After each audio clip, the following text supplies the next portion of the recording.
G'day possums, welcome back to the lab. I have an Apple AirTag here today.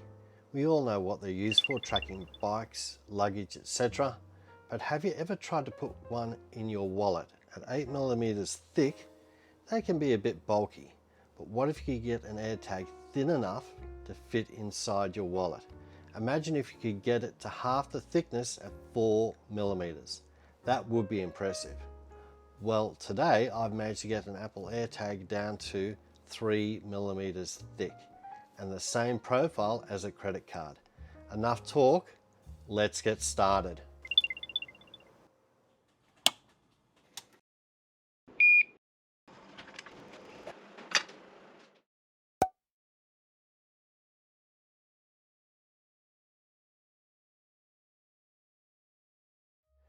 Right, we have everything we need here. We have our little AirTag and we have a specially made printed circuit board, and basically the guts is going to get torn out of this AirTag and it'll be placed in this little circle here, and we have 4 terminations around the circle, one for plus and minus to power our little AirTag circuit, and also we have 2 other terminations just for the actual piezo or the speaker, and that's tiny indeed. And that little piezo gets put over here in this corner, and then we have our little battery holders here, and they will hold the CR2016 type batteries, and they'll just slot in there like that.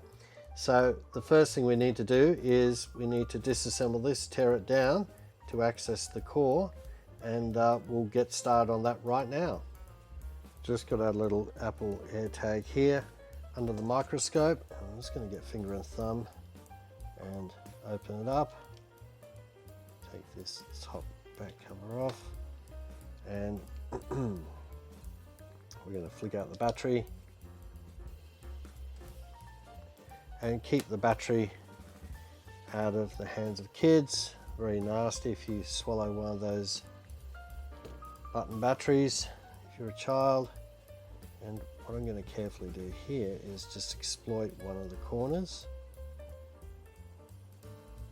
and try not to cut myself in the process, which would really ruin my day.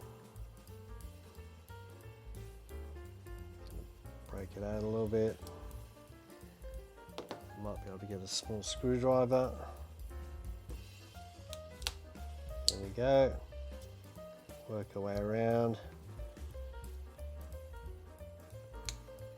Get a slightly larger screwdriver.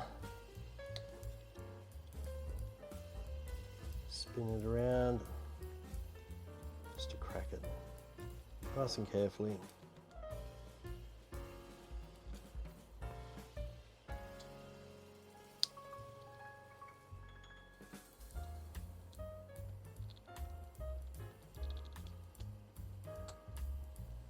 There we go.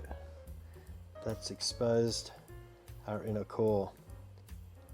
I've got it in a vise, and we're just going to detach these 2 speaker wires here, and we'll just work on this one here first.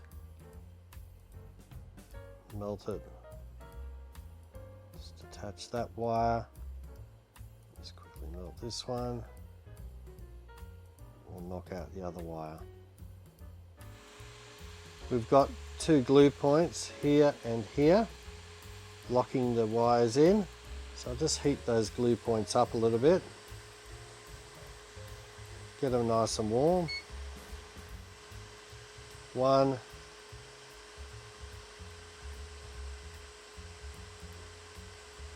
2, done. Now I'm going to make a cut here, just to fracture the shell.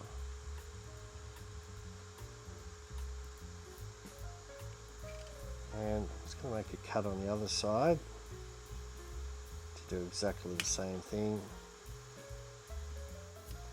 And now I'm just going to peel the shell back a little bit.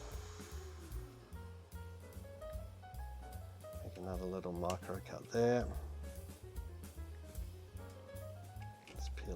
way back. Perfect. Now I'll just rotate it into a better position. We'll cut some more out.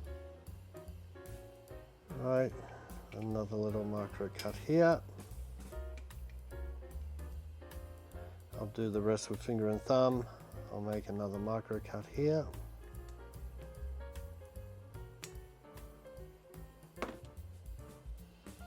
Just peel that back a little bit.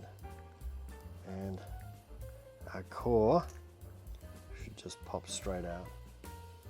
Just like that. I've flipped over the core of the AirTag and we just need to remove our little driver here. So big thumb push from behind, flick away and it's gone. I'm now going to remove the battery terminals. Get our little flat screwdriver underneath, get a slight flex up.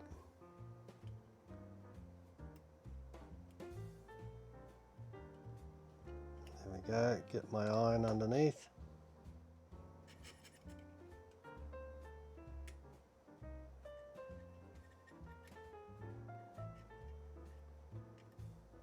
Let's loosen that up.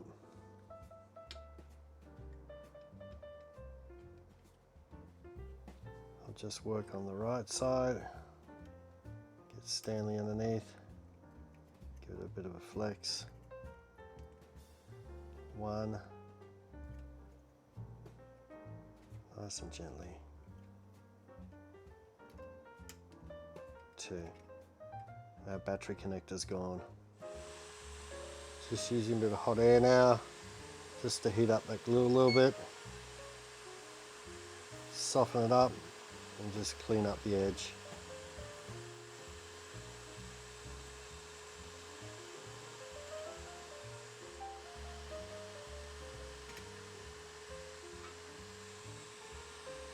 A little bit over here.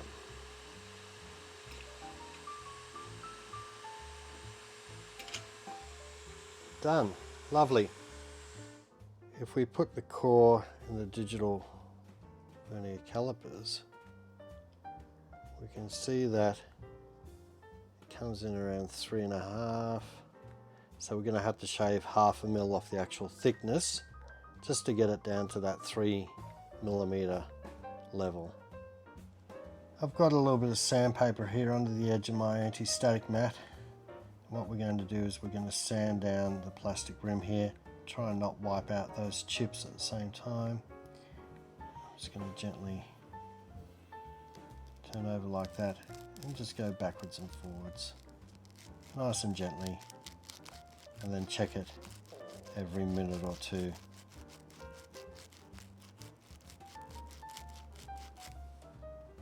After some careful sanding, you can see we're down to around that 3mm mark. So that's pretty good. We're happy with that. We've just put our core in the circuit board, and you want to find this hole here and just align to that to the very top, and then make sure these 4 dots are kind of facing this way. And we've mixed some epoxy up on the side here, and we're just going to put a couple of dabs around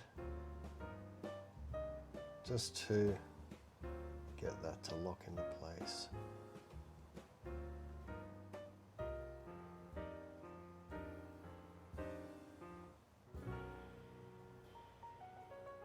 There we are, pretty rough job, but it'll do, and then we'll just let that cook off for a couple of hours. We're just going to put our little piezo over here on its pads, and I'm just going to tin up these pads quickly, get a little bit of solder on them.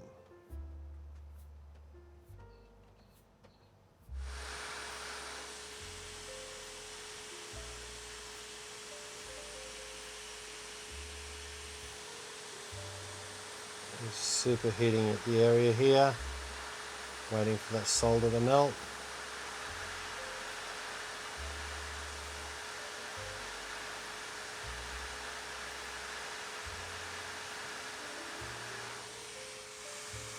Put some flux underneath.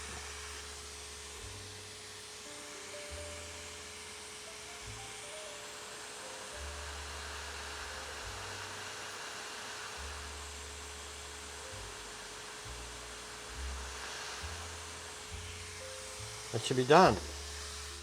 I'm just quickly tinning up our pads for our battery connector. This is a negative one I'm working on at the moment, and we want to put a light coat of solder on it just to give it a little bit of grab when it makes contact with the battery. We're just soldering in our first battery connector or battery receptacle.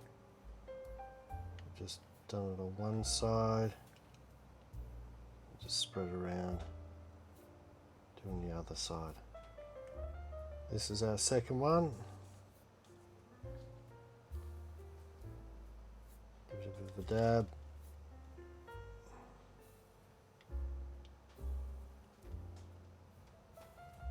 Lovely.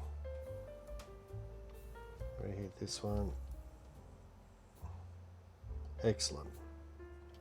This is where the fun starts. We're starting to wire up the AirTag to the board.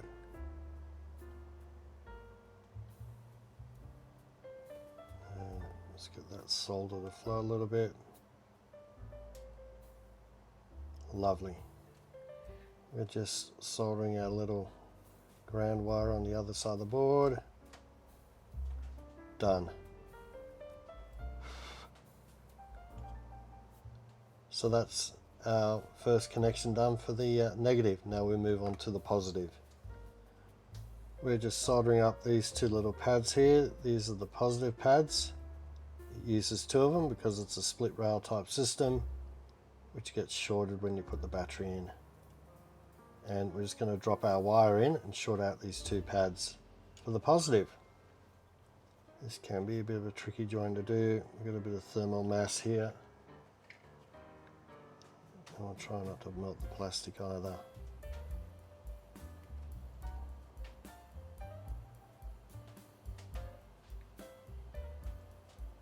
Done. That'll do for me. Here's our positive on the other side of the board.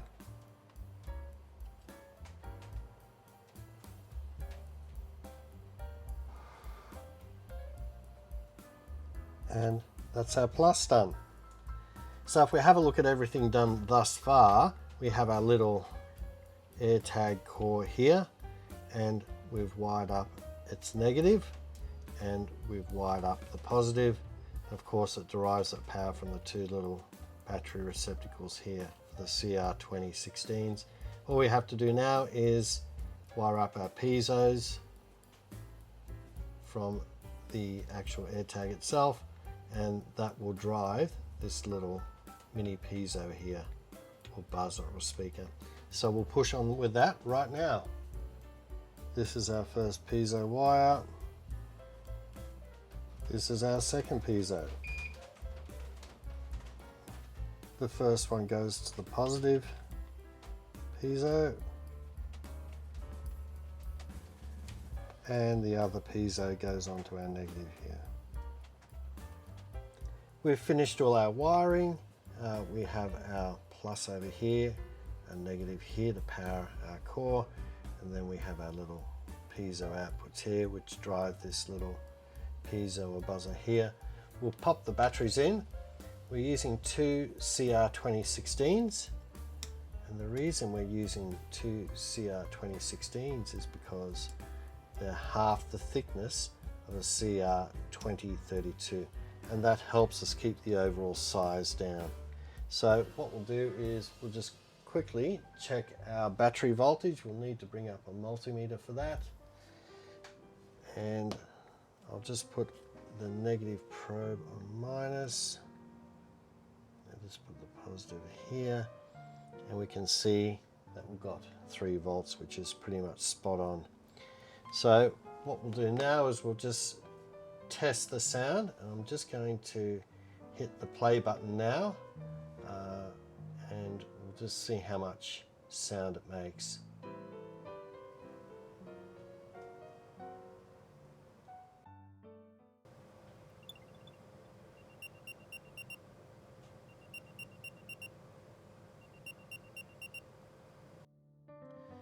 Well, that wasn't very loud at all. I have a feeling this piezo is a little bit too small. What we are going to do is make a second AirTag card with a larger piezo, then compare the two. But that will be in the next episode. Also, I'm going to make a few videos about the AirTag.